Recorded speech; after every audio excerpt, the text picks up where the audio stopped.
Polda Bali telah membeberkan kasus perbekel Bongkasa I Ketut Luki yang terjaring operasi tangkap tangan di Treskrimsus pada Selasa tanggal 5 November tahun 2024.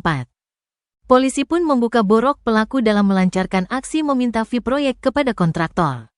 Ternyata, dengan memanfaatkan kewenangannya, pria yang menjabat perbekel Bongkasa sejak 2016 ini menggunakan cara sengaja menunda pembayaran proyek.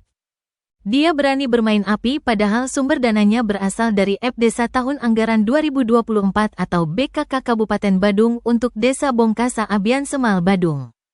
Menurut penjelasan Kasubdit 3 Tipikor Krimsus AKBP Arif Batubara, pelaku dengan sengaja tidak segera memproses pengajuan termin yang diajukan oleh kontraktor. Pelaku menunda penandatanganan surat perintah pembayaran dan tidak melakukan otorisasi pada sistem informasi Bank Bali. Modus tersebut dipakai sebelum ada kesanggupan dan kesepakatan dari kontraktor untuk memberikan fee, jadinya dana termin yang diajukan oleh kontraktor belum bisa ditransfer atau dicairkan. Alhasil dengan modus kejahatan tersebut, kontraktor yang ingin terminnya cair bersedia memberikan fee kepada Luki.